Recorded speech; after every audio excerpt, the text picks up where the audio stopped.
The rules established by ICAO for the licensing of aircrews are contained in Annex 1 to the Chicago Convention. These are rules which have received the general agreement of all ICAO contracting states, although individual nations and groups of nations may have registered differences as far as the detail of the rules is concerned. The Joint Aviation Authority's Air Transport Pilot's License syllabus is therefore based firmly on ICAO standards and recommended practices and procedures for air navigation services. However, JAA rules and regulations may at times differ from ICAO practices and procedures. Consequently, in order to meet the learning objectives of the JAA ATPL Air Law course, you also require knowledge of personnel licensing as published in ICAO Annex 1. As you have already learnt, the JAA's responsibilities are being taken over by the European Aviation Safety Agency, EASA. This development may have a consequence for the naming of the current JAA licenses and the detail of the regulations. Joint Aviation Requirements, Flight Crew Licensing, or JAR-FCL, is the name given to the JAA organisation and documentation governing the JAA regulations for the flight crew licensing of aeroplane and helicopter pilots, and also of flight engineers. ICAO Annex 1 is a source document for the JAR-FCL series of documents.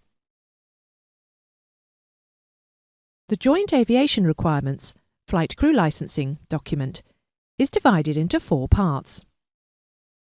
Part 1, the requirements for aeroplane pilots. Part 2, the requirements for helicopter pilots. Part 3, the medical requirements for pilots. Part 4, the requirements for flight engineers. It is a requirement of joint aviation regulations that no person is to act as a flight crew member of a civil aeroplane registered to a JAA member state unless that person holds a valid license and rating complying with the requirement of joint aviation regulations, flight crew licensing, appropriate to the duties being performed. A student pilot is permitted to fly solo only if he has been authorised to do so by an authorised flying instructor. A JAA flight crew licence may be issued by a JAA member state, or by another ICAO contracting state, provided that, in this latter case, the licence is rendered valid in accordance with joint aviation regulations, as contained in JAR-FCL 1 for a pilot of aeroplanes, or JAR-FCL 2 for a helicopter pilot. If it is established that an applicant for or holder of a JAA licence has not met or no longer meets JAR-FCL 1 requirements, or no longer complies with the relevant national regulations of the state of licence issue, then a JAA member state has the right to suspend or revoke any licence or rating, or to limit the privileges of that licence or rating. A Joint Aviation Authority's licence is valid for a period of 5 years.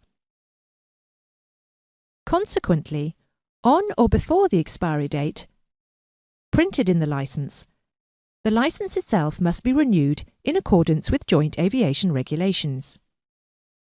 However, as well as having its own validity period, the validity of a JAA licence is also determined by the validity of the ratings contained in the licence and by the validity of the medical certificate. For example, a pilot who holds an airline transport pilot's licence, which itself has not expired, will not be able to exercise the privileges of his licence on aircraft for which he is type rated if the type rating has expired. As a type rating is valid for 1 year only, you can see that a type rating needs to be revalidated several times during the period of validity of the licence itself.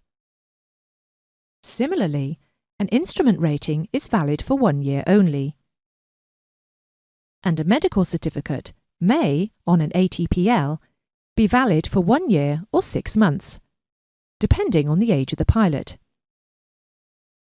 In conclusion then, all ratings and the medical certificate must be maintained valid in order that the licence itself remain valid. Within the 5-year period of validity of a JAA licence, a national authority, referred to as the authority in JAA speech, will reissue the licence in the following circumstances.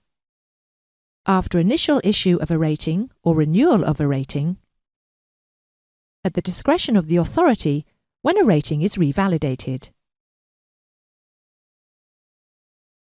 The holder of a pilot licence who has attained the age of 60 is not permitted to act as pilot in command of an aeroplane engaged in commercial air transport work, except as a member of a multi-pilot crew, and provided that the other pilot has not attained the age of 60.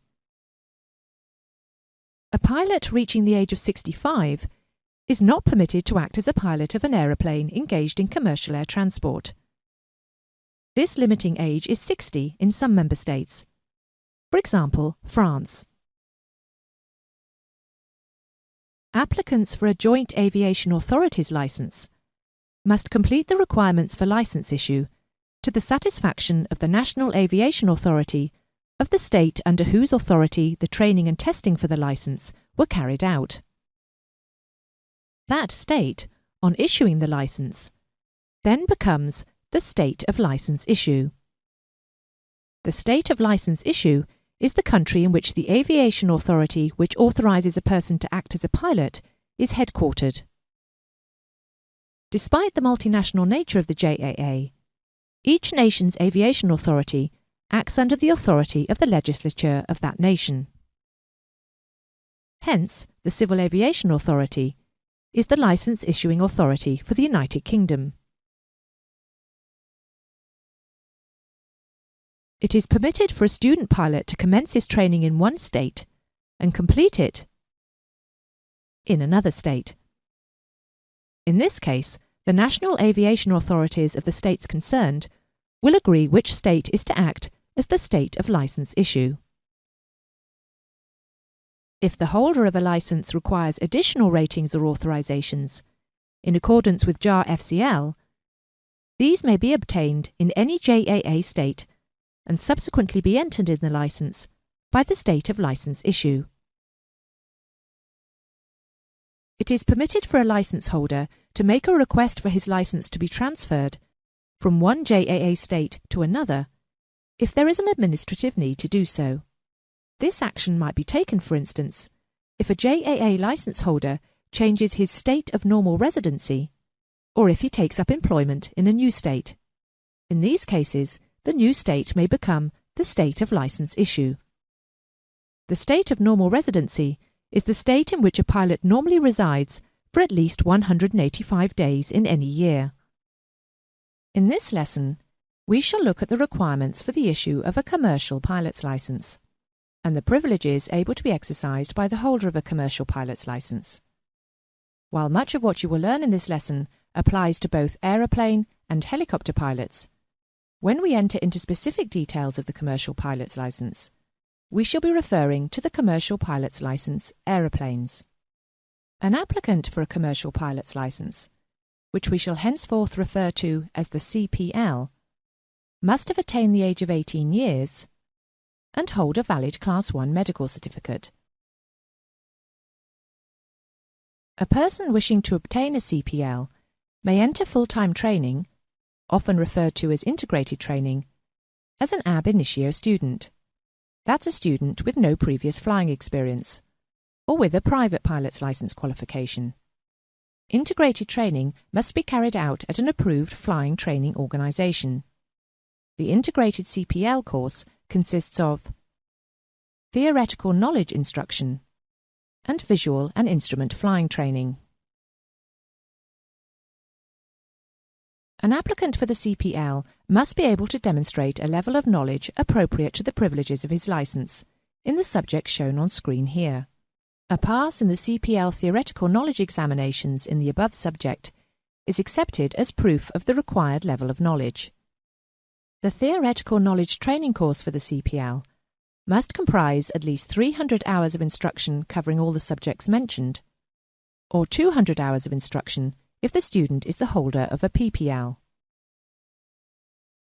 Flying training for the CPL, but not including type rating training, must comprise at least 150 hours flight time, of which up to 5 hours for the entire course may be instrument ground time. The 150 hours may include progress tests. Within the 150 hours total flying time, CPL student pilots must complete at least 80 hours of dual instruction, of which up to 5 hours may be instrument ground time, 70 hours as pilot in command, 20 hours of cross-country flight as pilot in command, including a VFR cross-country flight totaling at least 300 nautical miles, that's 540 kilometres, during the course of which full-stop landings are made at 2 aerodromes different from the aerodrome of departure, 5 hours night flying, comprising 3 hours of dual instruction, to include at least 1 hour of cross-country navigation, as well as 5 solo takeoffs and 5 full-stop landings, 10 hours of instrument flight instruction, of which up to 5 hours may be instrument ground time in an FNPT 1 or 2 or flight simulator. 5 hours of flying instruction must be carried out in an aeroplane certificated for the carriage of at least 4 persons, and have a variable pitch propeller and retractable landing gear.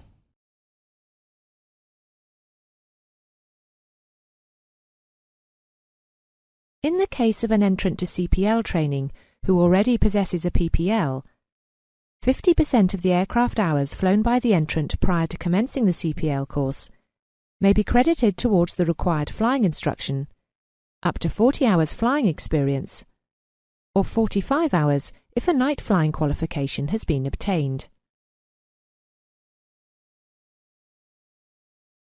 The aim of the CPL modular course is to train PPL holders who do not wish or who are unable for any reason to undergo integrated training to the level of proficiency necessary for the issue of a CPL. Consequently, before commencing a CPL modular course, an applicant must hold a private pilot's licence, issued in accordance with ICAO Annex 1. Before beginning flying training for the CPL as part of a modular course, a student pilot must have completed 150 hours flight time as a pilot. CPL students without an instrument rating must undergo at least 25 hours dual flying instruction, including 10 hours of instrument instruction, of which up to 5 hours may be instrument ground time, using an approved flight simulator.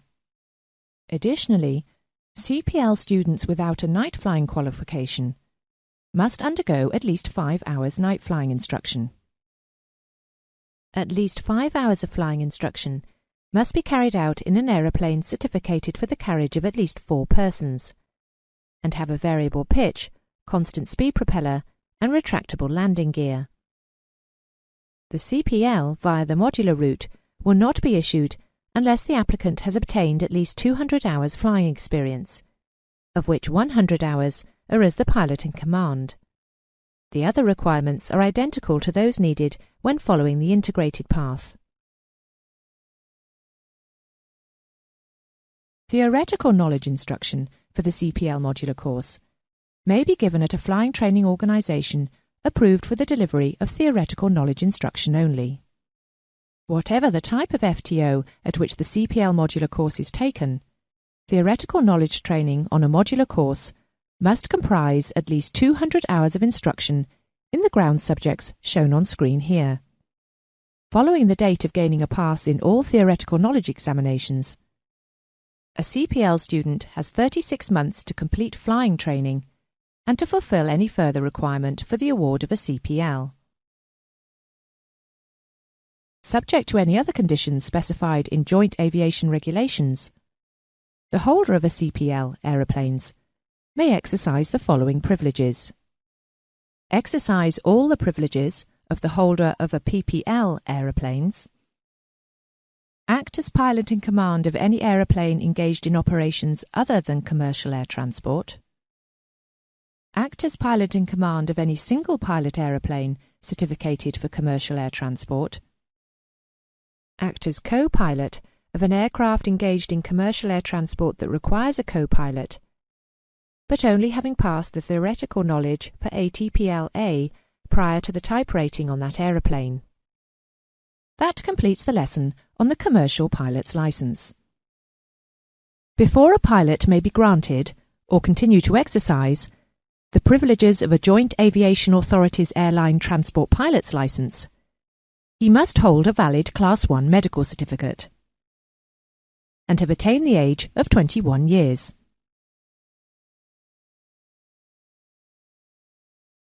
Subpart G to JAR-FCL 1 covers the conditions which must be fulfilled before a JAA air transport pilot's license, aeroplanes, may be issued.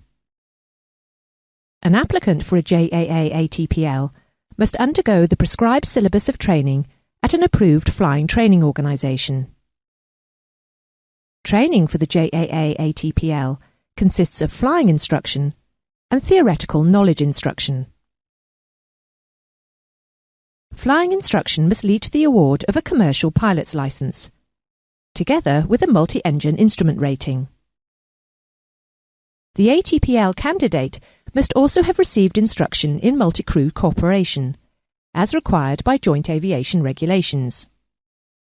On completion of flying training, an ATPL candidate must demonstrate the ability to perform, as pilot in command under instrument flight rules of an aeroplane type certificated for a minimum crew of 2 pilots, to a standard appropriate to the privileges granted to the holder of an ATPL. The training requirements for issue of a JAA ATPL are not confined to flying training. In order to qualify as an airline transport pilot, a student must also demonstrate that he has acquired the theoretical knowledge required of a qualified airline transport pilot by passing ground examinations at ATPL level in the subjects shown on screen here. In addition to the required training, before being awarded an airline transport pilot's license, aeroplanes, a pilot must have completed at least 1,500 hours of flight time as a pilot of aeroplanes, of which not more than 100 hours may have been completed in an improved flight simulator. The 1,500 hours total flying time required for the award of a JAA ATPL aeroplanes must include the following experience. Click on the inset picture to reveal each required type of flying experience.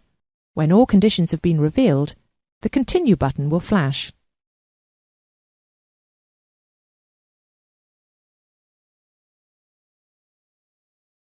"500 hours of multi-engine operations in a transport category or commuter category aeroplane or aeroplane of equivalent code, 250 hours as pilot in command, or at least 100 hours as pilot in command and 150 hours as co-pilot, acting as PIC, but under the supervision of the pilot in command. 200 hours of cross-country flying, of which 100 hours shall be as pilot in command or as co-pilot performing under the supervision of a pilot in command. 75 hours of instrument time, of which not more than 30 hours can be instrument simulator ground time. 100 hours of night flying as pilot in command or co-pilot, again as the handling pilot, acting as PIC, but under the supervision of the pilot in command. The holder of a Joint Aviation Authority's airline transport pilot's license, aeroplanes, is permitted to act as pilot in command or co-pilot of an aeroplane engaged in air transport operations, and to exercise all the privileges of the holder of a private pilot's license, aeroplanes, a commercial pilot's license, aeroplanes, or an instrument rating, aeroplanes.